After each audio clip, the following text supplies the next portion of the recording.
So today we're gonna discuss about liver anatomy. Like I would like to brush up the anatomy of liver and a couple of liver functions, because we're gonna learn hepatitis. Basically today's topic is hepatitis. So before going to the hepatitis proper, we should have a basic idea about the liver and its anatomy, functions, just to brush up everything.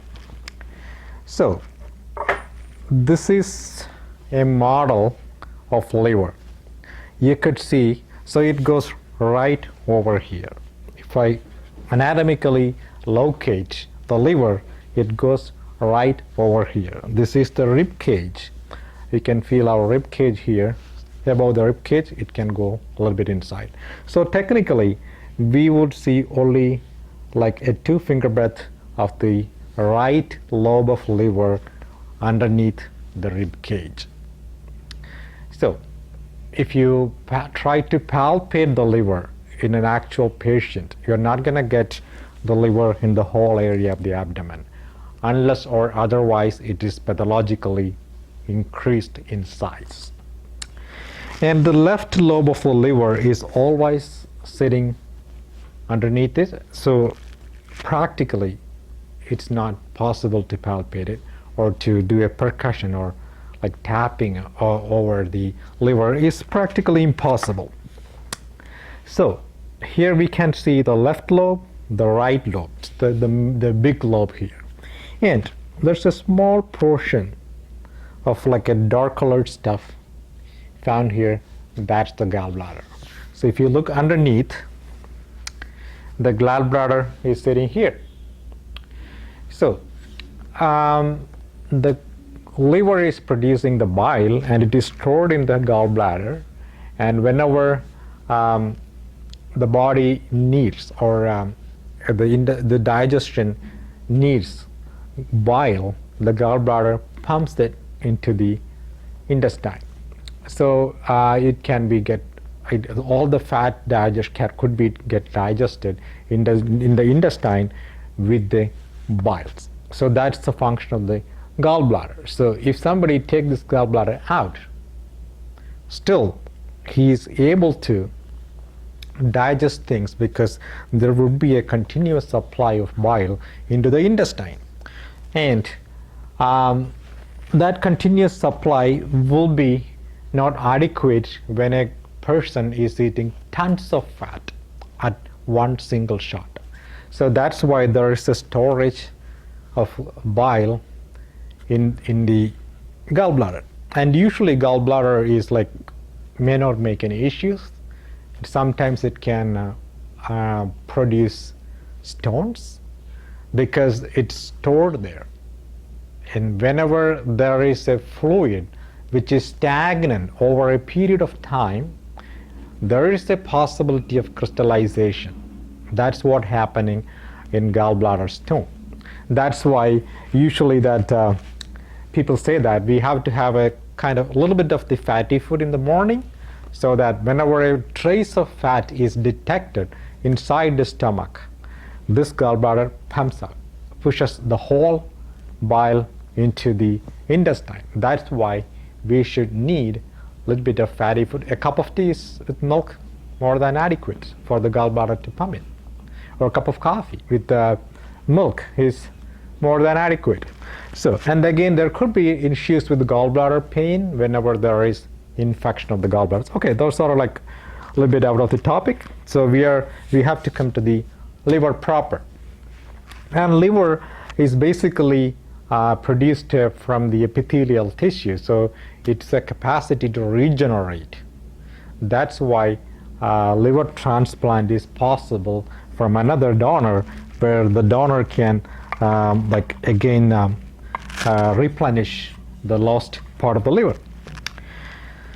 Okay, so that's about the anatomy of the liver. So you will learn more anatomy of the liver in detail in the anatomy classroom. So I'm not going into the deeper aspects of the liver and what are the structures going into the liver and and going out. This is the posterior part. Just to have a look at the posterior part, you can see the porta hepatis. Porta means port, where ships are going, come and going in and out. So here, that's the only area where the communication with the other parts of the body is happening. That's why it is porta hepatis. Hepatis means hepar means of liver.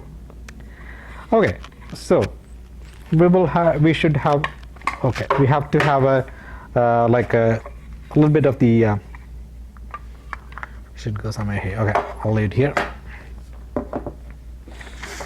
So then couple of the functions of the liver before going into the actual hepatitis proper.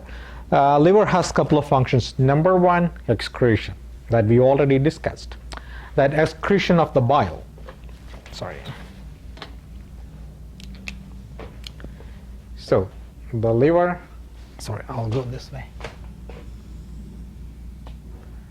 So excretion of the bile. Excretion basically bile. So the function of the bile is emulsification of the fat. It's not actually digesting the fat. It's just emulsify it to make it smaller like particles, to make it more it's like rendering it for the other enzymes to act on it. That's the function of that's the excretory function of the bile. It excretes a couple of other products as well, but not very much significant in hepatitis. That's why I'm not going into the detail of the excretion of the liver. You're going to learn more in the physiology classes.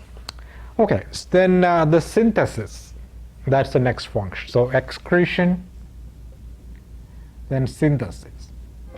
Synthesis means the liver is manufacturing a lot of stuff.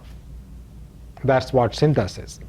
So proteins is one of the major product of the liver. That's one function. Proteins means we have plasma proteins like albumin, globulin, fibrinogen. Those kind of proteins are basically synthesized in the liver. Then detoxification. It's like everybody knows that liver is the one major filtering organ in our body, which like absorbs all the toxic substances that we eat and detoxify it, or like make it more absorbed or more utilizable or whatever it is for the body. So that's the detoxification. And in the synthesis function, I want to add more other products, like other than proteins, a little bit of carbohydrate it can synthesize, a little bit of fat it can synthesize, but major synthetic or the synthesis or manufacturing process takes place in the proteins. Then the detoxification has specialized cells that can detect toxic cells, and that's why the detoxification, liver detox, is one of the major like treatment protocol in many of the alternative systems. They basically focus or target on the liver and try to prescribe something that can balance or that can improve the functions of the liver, with the theory suggesting that the detoxification can help the other functions of the body. So then storage. This is a massive organ, so like a big organ, and compared to the other organs in the body, it's something like really massive. So it can store a lot of things. So iron, it can store iron. And it can store like glycogen. So glycogen, then it can store like blood, because even though the blood is circulating, there are a couple of reservoirs in our body that can store blood. Like liver is one organ, spleen another organ. That's why if anything happens to these kind of organs, like any external injury that happens to this massive organs, there could be internal bleeding. Liver, spleen is more susceptible to internal bleeding if any external injury, even without any laceration or any like cutting of the, splitting of the skin, the internal organs can get crushed, leading to alarming bleeding inside the abdomen. So it's a storage of blood, storage of vitamins, and storage of even it stores some drugs as well. Whatever some drugs, when it is prescribed and is introduced into the system, that also stores in the liver. Then the other thing is immunological functions. So immunoglobulins, those are one of the major mediators in our body that fight against pathogens that attack our body. So immunoglobulin production and storing and production is one of the major function of the liver. Okay, that's about the anatomy and like an overview of the anatomy and physiology of the liver. Any question? What happens when they remove the gallbladder? Okay, good question. So gallbladder, if somebody, the gallbladder, basically the gallbladder is here, and the duct is going into the intestine, and it opens into and it's known as ampulla of water. And liver has a duct, that's the hepatic duct. Then if we have the cystic duct. So these two ducts join together to form the CBD, common bile duct. So this is basically a storage organ because we are not eating fat round the clock. Sometimes we eat a chunk of fat. So the body needs more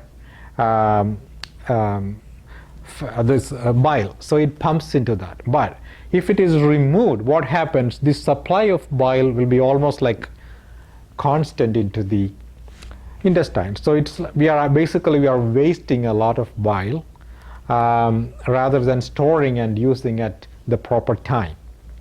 So that can cause a little bit of the indigestion and a little bit of a shortage of fat because the fat is not properly digested. So the patient probably need more fatty food because fat is not properly digested. And outside of that, that may not make much health issues if it is properly the diet and everything is managed. So technically the gallbladder has a very important function. It's not advisable to remove, and it has to be removed only when it becomes a problem to the patient. That can create a life-threatening issue. It can create something really bad for the health of the patient. Only in those circumstances, gallbladder should be removed. The major circumstances are infections, or continuous infections, chronic cholecystitis. Then crystallize, even with a couple of crystals in the gallbladder, never mind. Usually it is not touched.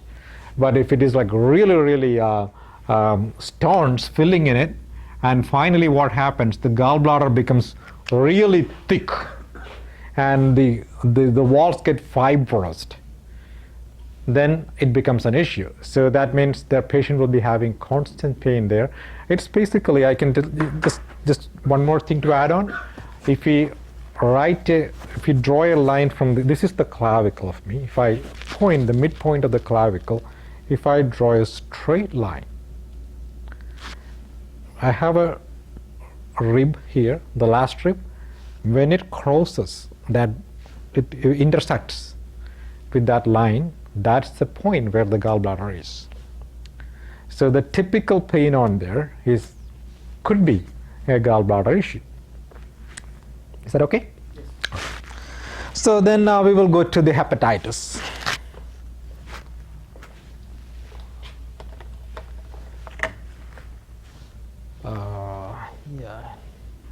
Yeah, got it. Thank you.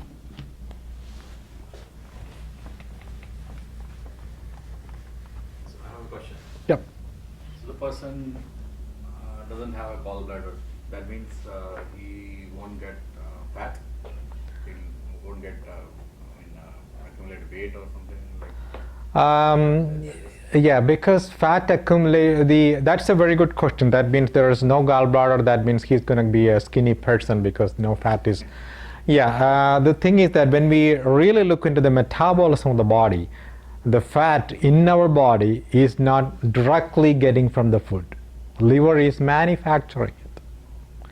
So even though we are cutting down the fat intake, there may not be much improvement in obesity. So basically, that's why the modern theory says that losing weight is achieved basically by cutting the carbohydrate and cutting the calorie rather than cutting the fat. Body fat is basically produced by the liver.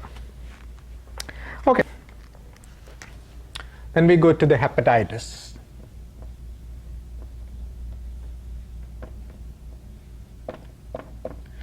So anything that ends with the itis, hepatitis, that means inflammation.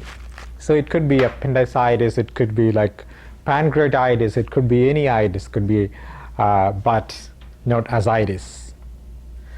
Ascites doesn't mean that it's an inflammation. Ascites means accumulation of fluid inside the abdomen. So there are a couple of words that doesn't match with that terminology, but generally, itis means inflammation.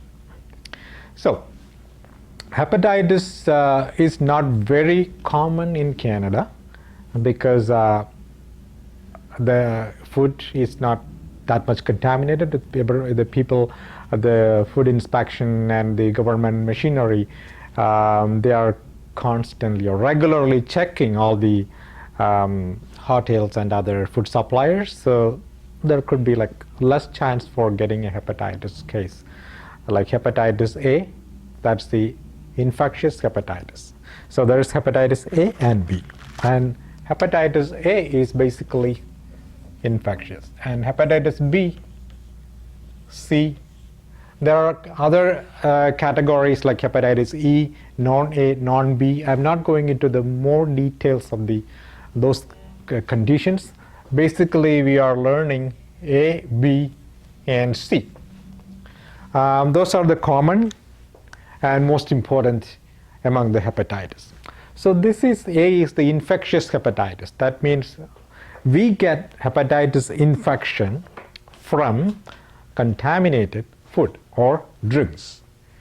So if we drink a smoothie from like a local shop or whatever, there's a chance for getting hepatitis A because their fingers may be contaminated, or the smoothie itself is contaminated, or the fruits that they put in the blender may not be properly cleaned. And so those kind of issues can, there's a high chance for getting hepatitis A from contaminated food and drinks. So it is a viral disease. So hepatitis virus is the organism that produces hepatitis. It's a viral disease. So that's why it's in most of the times hepatitis A is self-limiting. So if there's no complications due to this hepatitis, then it will resolve by itself. It has a period of time that the virus stays in the body and to make the pathological changes in the liver. And if it is properly managed, the virus, after completing its course, is completely cleared. But during the course of the disease, if it is not properly managed, the patient may get into complications, and that could be even life-threatening. So it has to be managed properly. And homeopathically, we could do a lot of, we have a lot of remedies that specifically meant for liver disease, and that can help in managing hepatitis A. So, it's infectious hepatitis. So the etiology or the cause of the disease is basically contaminated food and drinks. Then we go to the pathology of it, what the virus does in the liver. that's the next point. Okay, so I'm gonna draw a picture of the liver.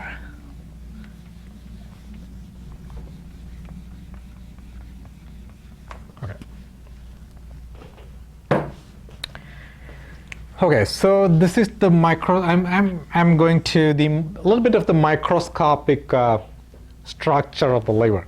So the liver has cells. Cells arranged tightly packed in the liver. In the medical jargon for that is the liver or the hepatic architecture. It has a kind of hepatic architecture where the cells are properly arranged in a very, very good design. It's well arranged. And we could see that space in between cells. So it's known as space of Disse. I think it's DI, I'm not sure about the spelling. It's like space of Disse. So these are spaces. So this is a hepatocyte. That means a liver cell. And this hepatocytes basically produce bile. So it has to produce bile, and this bile is secreted into this space. And small tubes collected the bile from this gap. It's known as bile canaliculae. That means small canals.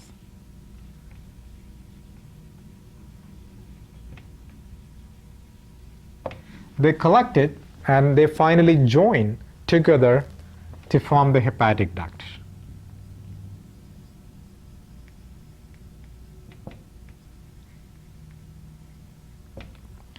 So the basic pathology is hepatocyte. That means inflammation. So what happens when a cell gets inflamed? For example, if I have a cellulitis, if I have a infection here, there could be a couple of changes. Like that area becomes swollen, hot, then painful. So couple of things, the same pathology can happen inside the liver as well. The liver cell gets enlarged. Because of the inflammation, it gets enlarged. So what happens when it enlarges? This space will be narrowed out. It becomes more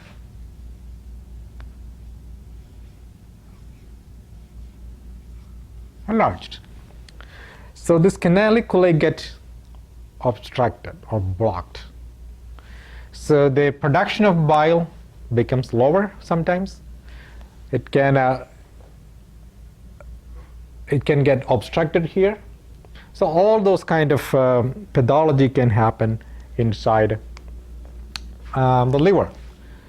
So because of the inflammation, sometimes the bile production can go high and go low, and all those because of function, the proper function of the hepatic cells is lost.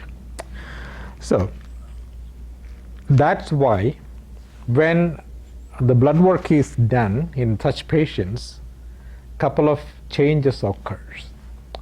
The liver inflammatory markers goes high. So if you get a patient with hepatitis, you could see that his ALT went up, then AST went high. Those are markers, basically shows that there is inflammation of the hepatocytes. So we can group ALT and AST into necroinflammatory markers. That means that shows necrosis or inflammation of the hepatocytes.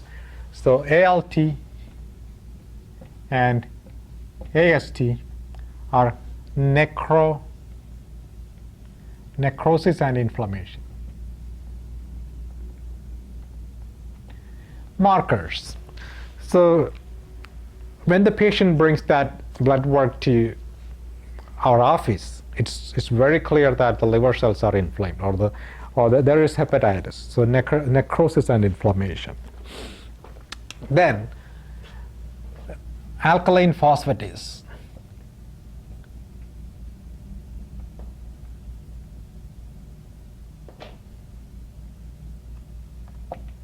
Alkaline phosphatase also goes high in the blood work.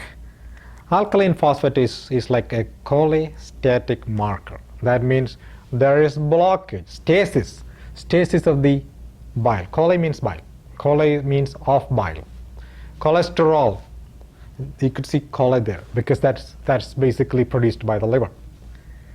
So alkaline phosphatase shows that there is blockage or stasis because these spaces are narrowed out. So the proper flow of the bile is obstructed. That's cholestasis. Then you could see bilirubin going high. So bilirubin is also, it's again showing that there is loss of function of the hepatic cells. And there are a couple of things that we have to be very, very careful about when actually we see a patient with hepatitis. You could see there are two components of the bile. There's direct bilirubin, indirect bilirubin. And we have to we will have a separate section on the difference between direct bilirubin and indirect bilirubin. Because if there is high indirect bilirubin, that's not there is low chance to have a hepatitis by a contaminated food. It is something that's more a genetic disease. So there are a couple of syndromes which the patient have a relatively high bilirubin throughout the life, and in most cases no treatment is needed. So a marginal elevation of the bilirubin, and a patient comes to you and saying that, okay, I have jaundice and I have hepatitis, and you could see the previous reports the patient bring to the office and showing the indirect bilirubin marginally high, and that's there for like a couple of years, and never jump into a conclusion that the patient has actual hepatitis due to some contaminated food. And in most cases no treatment is needed, and we could offer constitutional treatment to avoid symptoms because of the marginal elevation of the bilirubin. Because we will come to the symptomatology, but bilirubin increase, the first symptom of hepatitis is loss of appetite. So those kind of symptoms we could manage with homeopathic remedies. So these are the pathology. The cell get inflamed, the canals get narrowed, so obstruction, inflammation. These are the two pathological changes that occurs in the liver during hepatitis. Any question on the pathology?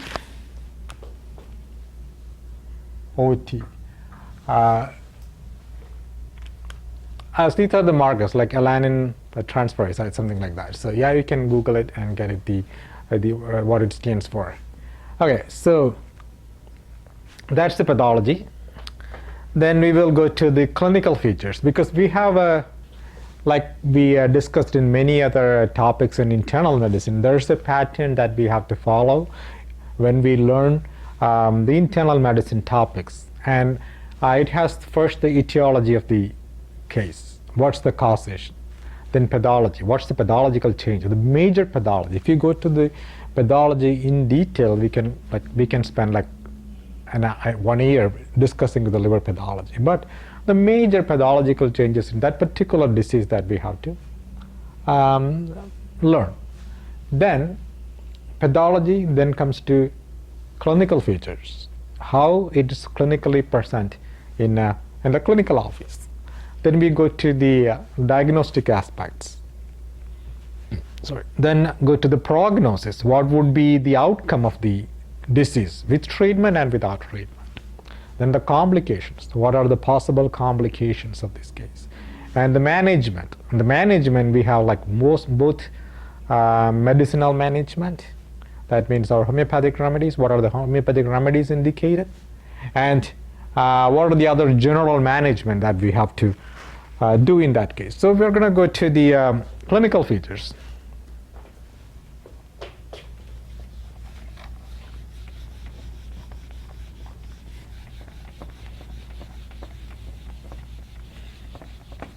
Prognosis of hepatitis A will be good. Yeah, prognosis of hepatitis B is really promising. There may not be any, in most of the cases it is like spontaneous recovery from the disease, even without medicinal interventions. But there are complications, possible complications. Number one, we have to prevent it. Then why we manage it? Because the clinical features means the patient will be really suffering. We have to reduce the suffering of the patient. And we have to advise proper diet to reduce the sufferings and to make the liver function better. For example, fat digestion is compromised. Then we have to go for a lower fat diet, a little bit of high carbohydrate diet to give more energy, more calories, because even on all infections, the body is fighting against the pathogens. So the body probably needs more calories in most of the cases. So the more readily available sources. And glycogen stored in the liver. Glycogen is an immediate source of the calories. And glycogen, breaking down of the glycogen to glucose also will be compromised because of the liver issues. So those are the general management that we have to follow. Then clinical features, the first symptom, obviously, loss of appetite and vomiting. So a patient comes with mild fever, loss of appetite, and vomiting. Probably he might have consulted the walk-in clinic or any urgent care, and there's sometimes less chance for them to go there because the symptoms are like low grade. So they think that something like not an emergency situation. But even though they come into the homeopathic office, if they have like vomiting, nausea, and loss of appetite, and if you go into the history, and there's a history of taking food from outside some other like local places or wherever, like some suspicious like food intake, we have to keep that in mind. There's a chance of hepatitis.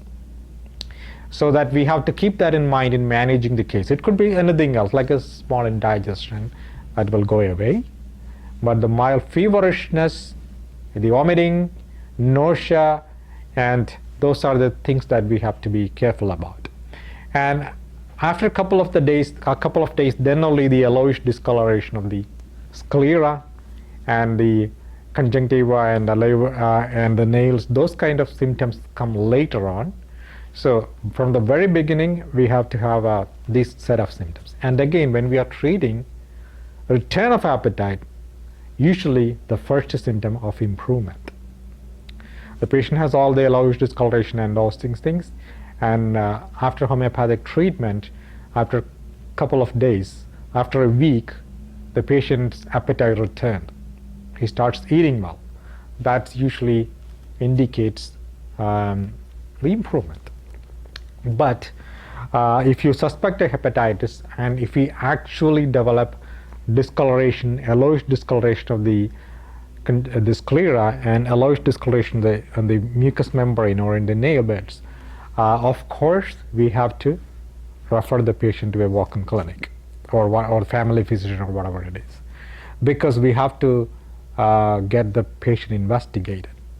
It could be jaundice, it could be something else. And if they come back from the clinic with all the blood work, and probably they will say that, okay, conservative treatment, because hepatitis A, no treatment needed, rest, proper diet.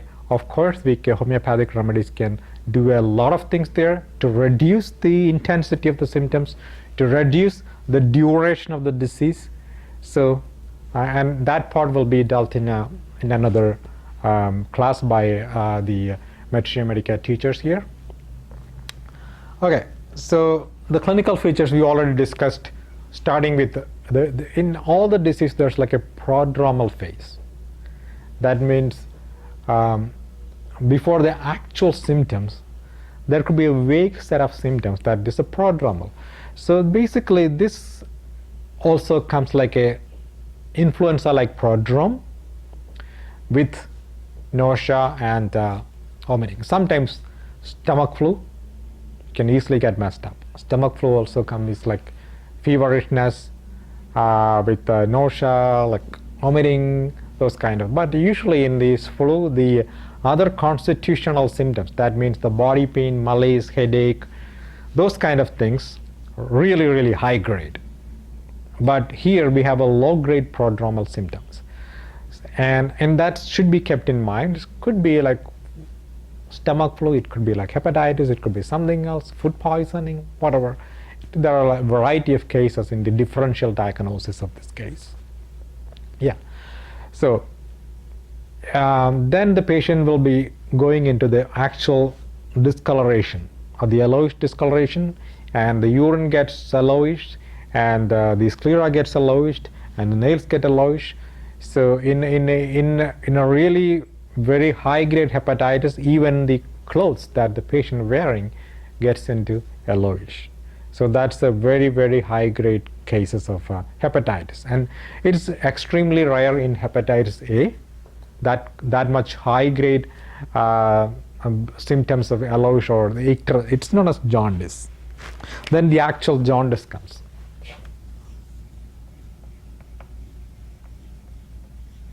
Jaundice is not a disease, it's a sign.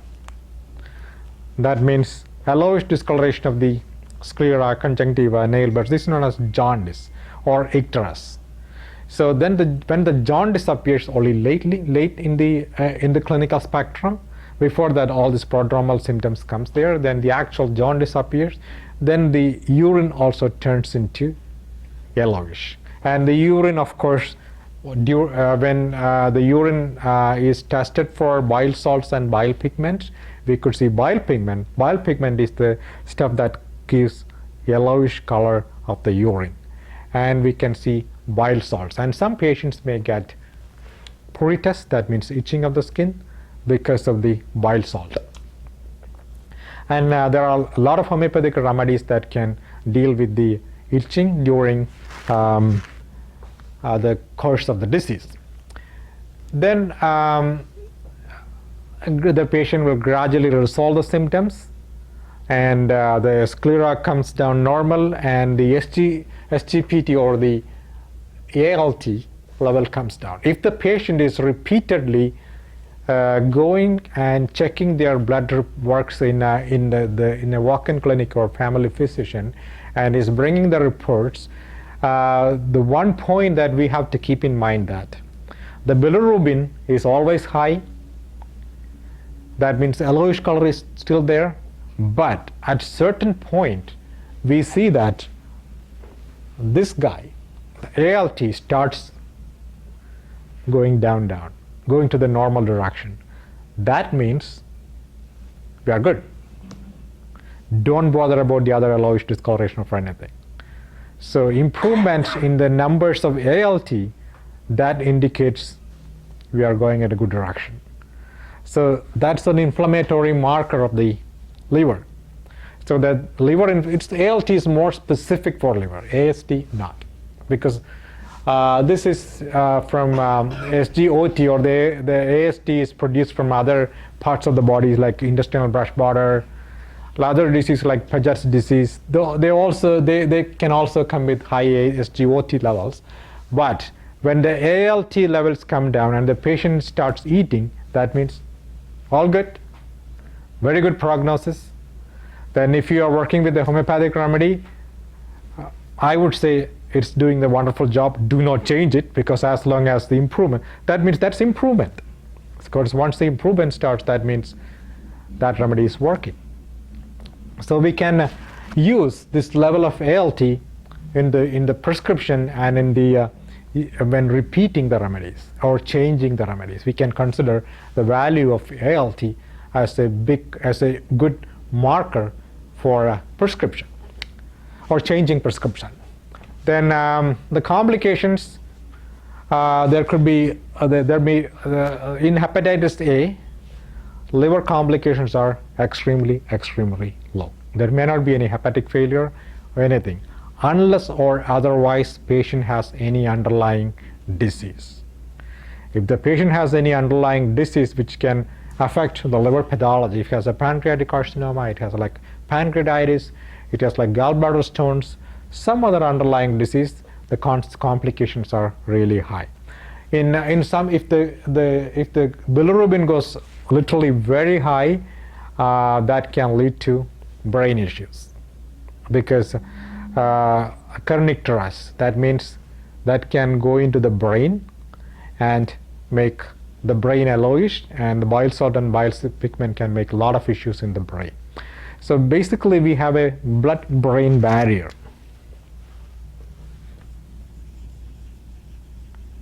Blood-brain barrier. So there's a barrier that prevents most of the harmful stuff to enter into the brain. So beyond certain value, it can cross the blood-brain barrier, and it can. That's why when we have to be careful about the bilirubin values. If it goes over 10 and 15, and that if over 10, we have to be very careful. Then we are not supposed to keep the patient with us, and do not reassure anything if there's chance of complications.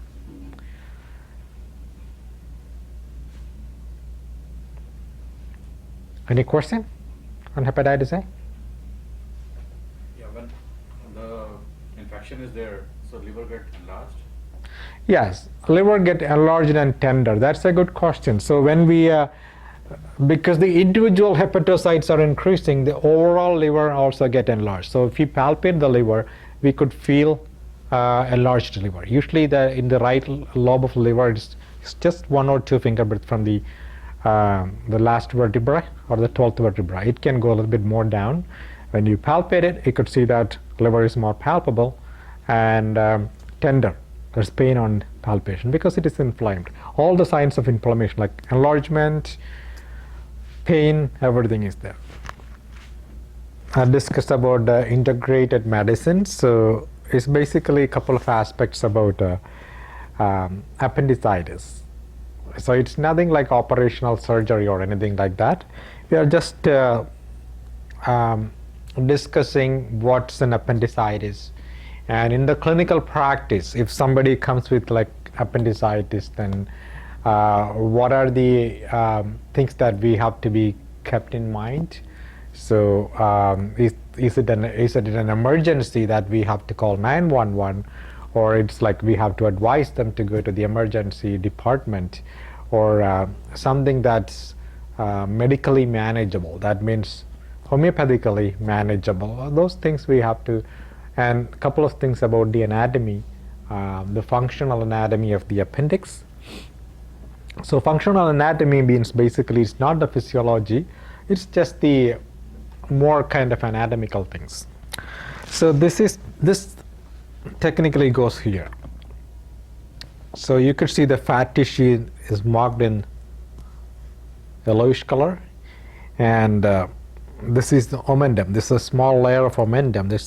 It's a peritoneal fold. It's a peritoneal membrane that's inside the abdomen. It folds like a sheet of paper like this inside the abdomen. And you can see a lot of fatty tissue inside. So, and these red lines are blood vessels running across the omentum area. And this is the transverse colon. The colon that goes like transversely here, and this is the ascending colon. It goes up. So the small intestine technically drains into this right corner, and the sigmoid colon, and from this it goes up, the ascending colon, transverse, descending, and it goes to the rectum, and it goes out as the excreta goes out. The final waste product goes out. So the sigmoid, this area, there's a small finger-like projection that we could see in the human body. That's the Vermiform Appendix. Give me a minute. It's here. Sorry.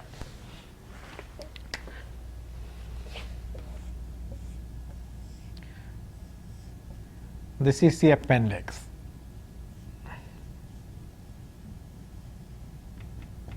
So vermiform.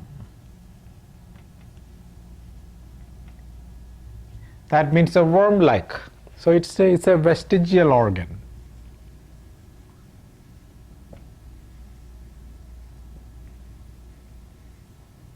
That we got it from evolution, and it's non-functional. It's considered to be a vestigial organ, but still there is debate in the medical fields that it has any function to do in the body, or it's just 100% useless. But there are theories that there is some functions for this vestigial organ to do in our body, because when we dissect the appendix and we look into the content inside, we could see that there's lymphatic tissues inside. So lymphatic tissue is basically concerned with the immune system, so they fight against infections. And sometimes there could be like a lot of waste products can stack into that, and in the colon waste products can stack into this area, and lymphatic tissue can fight against any pathogens that comes into the colon area. So lymphatic tissue is basically concerned with the defense of the body. So all the omentum that we have seen here, these are all concerned with the defense of the abdomen. So it's like they are considered to be the policeman of the abdomen. So they are working with the defense mechanism. So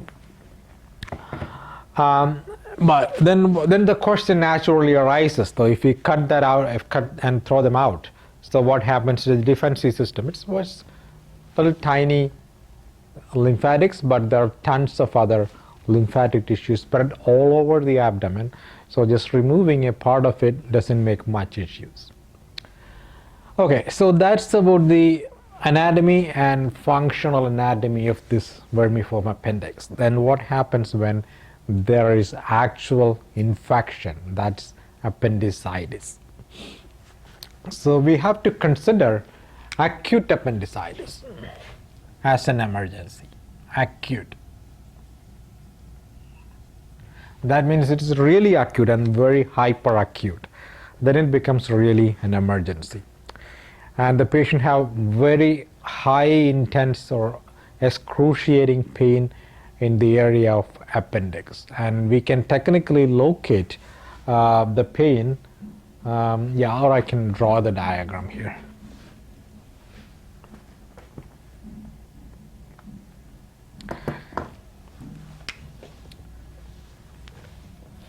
So this is the umbilicus, and these are the anterior superior iliac spine, the iliac spine here. We can palpate the iliac spine. And if we draw a line from the umbilicus to the iliac spine, so this is the point where the appendix is located. That means the medial 2/3 and the lateral 1/3 of the line, they meet in this point. That's the very typical point of the appendicitis. When we draw a line from the umbilicus to the anterior superior iliac spine, and we have to divide that line into a medial 2/3 and a lateral 1/3. At that point is the typical McBurney's point where the appendicitis pain is located. But the issue is, the patient may not present with typical pain on that area, because in most cases of acute appendicitis, the pain begins at the umbilicus and it travels down to that point and finally settles there. And so it's very high intense grade pain, and it actually triggers guarding of the muscle. Guarding means whenever there is an intestinal or whatever abdominal inflammation, that means a really highly tender, the muscle go into spasm. So if you try to touch that area, it's like really rigid. Generally, when we touch the muscles of the abdomen, the flap muscles of the abdomen, they are really soft, and we can actually poke the fingers into that muscle. But during appendicitis, the muscle becomes really board-like rigid. So that's known as a kind of muscle guarding. That's guarding the internal organs by to prevent further pressing, because it can trigger a lot of pain. Because a high grade pain could trigger shock. So that's a kind of protective mechanism to prevent the clinician doing more and more manipulations at that area. So that muscle guarding with the pain that's starting in the umbilicus, going to that particular point and settling there, with muscle guarding, more than adequate to clinically suspect an appendicitis. That means we're not going to make any diagnosis as appendicitis. It could be any other intestinal catastrophe. So at this point, we have to ask them to go to the hospital. They have to call the emergency, or they have to go to the hospital, depending upon the intensity of the pain. So that's acute appendicitis. Usually the patient themselves will identify the severity of the situation, and if they go to the emergency. But if a patient step into our office with this kind of abdominal pain, we are not supposed to do anything on that case. We have to refer that case to the hospital. So that's the acute appendicitis. Then there are a couple of things that in the hospital they do. They do ultrasonography and they do blood work to check the inflammatory mediators in the blood, and they do ultrasound to physically or like they have to see the appendix really get inflamed.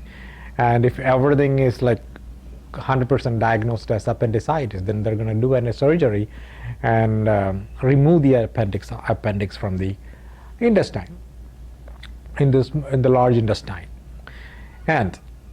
And there are some cases where the appendix is inflamed but subacute. That means the patient might have experienced the same kind of feeling many times in their life.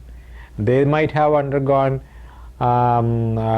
investigations for that. Probably it has been diagnosed as a subacute appendicitis, and the surgeon may be planning to do a surgery, like an elective surgery, not an emergency surgery. In that situations, homeopath has a room to offer some treatment in that case, because we have wonderful remedies that can control the inflammation in any part of in the body, and we can give them constitutional medicine. Sometimes that can do wonders. So, but in acute appendicitis, we are not supposed to do any treatment, not supposed to offer any treatment into that patient. Sometimes there is another situation where the patient is in a remote location and they haven't had an opportunity to seek medical help, or they deliberately, or they delayed it because of any reason, that they think that there is something else, and they don't want, it's like a gastric issue or gas or something like that, so they haven't took proper treatment. In that case, sometimes in this appendix area will get really inflamed, and this omentum, this area, this part will go and seal it, because the body has the mechanism to protect itself, so it go and seal that hole to prevent the content inside the colon leaking into the peritoneal cavity and triggering a really dangerous peritonitis.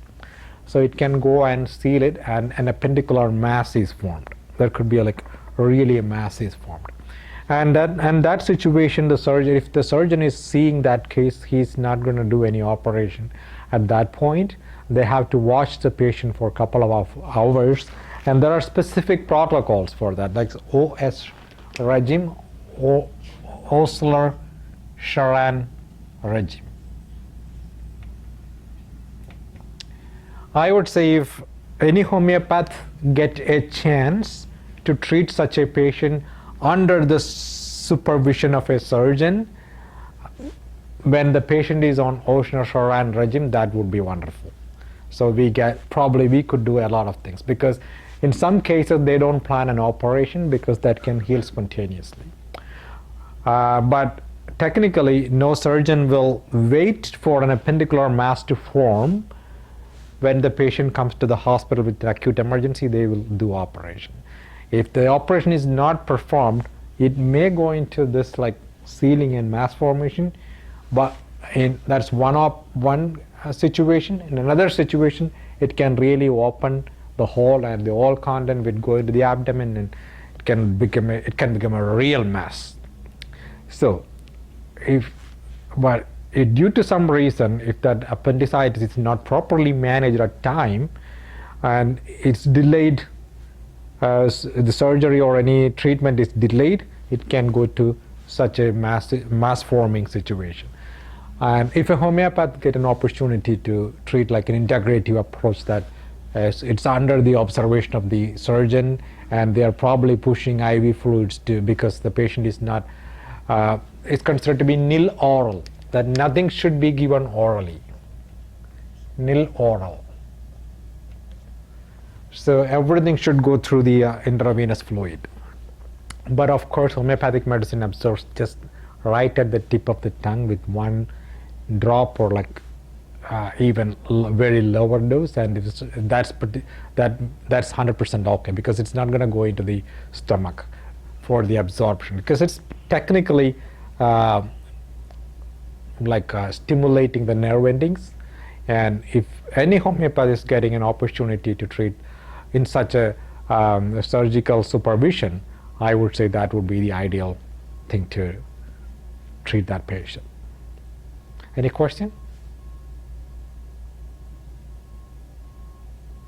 Is there anything we can do as an emergency when the patient is having pain, or is it just wait and watch? I would say wait and watch, because if an acute appendicitis comes with severe abdominal pain, and if we suspect appendicitis, the management is nil oral, nothing orally. So homeopathic medicines, if you